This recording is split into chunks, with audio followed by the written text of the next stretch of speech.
Yeah, that's me, eating a salami packed with Calabrian chili flakes. I grew up in Italy, and before I could even talk, I was already in love with spice. If nobody stopped me, I could sit on the floor and eat an entire spicy salami in one sitting, maybe even two or three.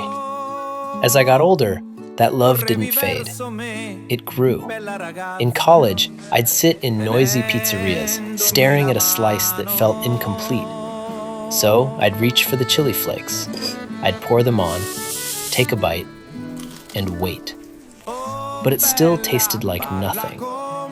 I started ordering the hottest thing on every menu. 5 peppers, maximum heat. Everyone around me would be sweating, drinking water, fanning their mouths. And I'd be sitting there thinking, is this it? So I turned to hot sauces. All of them. My fridge filled up, my shelves filled up. They changed the flavor of my food. They went bad, and none of them gave me what I was chasing. That's when it hit me. Maybe the problem wasn't the food. Maybe the problem was the system. So I started experimenting. I bought every grinder I could find.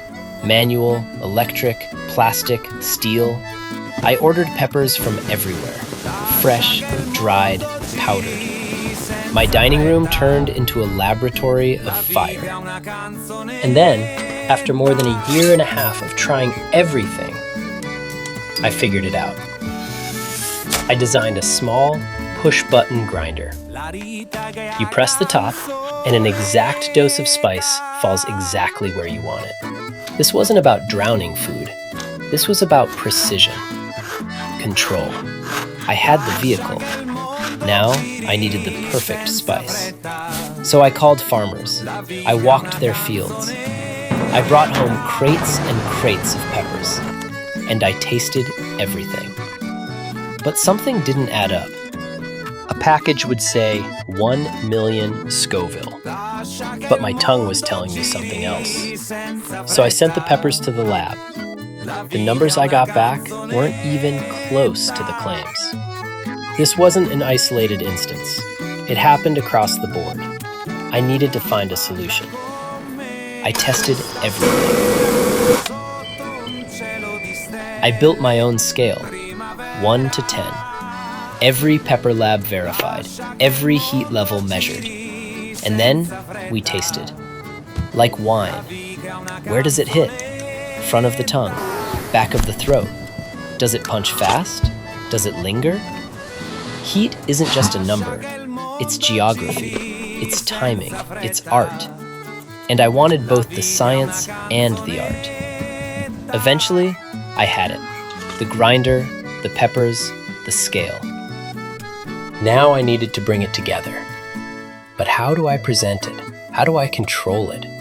How do I create something that's more than just a product, but an experience? And after almost 2 years of development, I finally had it. This was the spice I'd been chasing since I was a kid, sitting on the floor in Italy. And now, it was time to share it with the world. So I gave it to friends. I went to food festivals. I put it online and hoped that others would appreciate what I had created and that they would want the same choice and control over spice that I did. And it turns out, they did. And that's how it all began.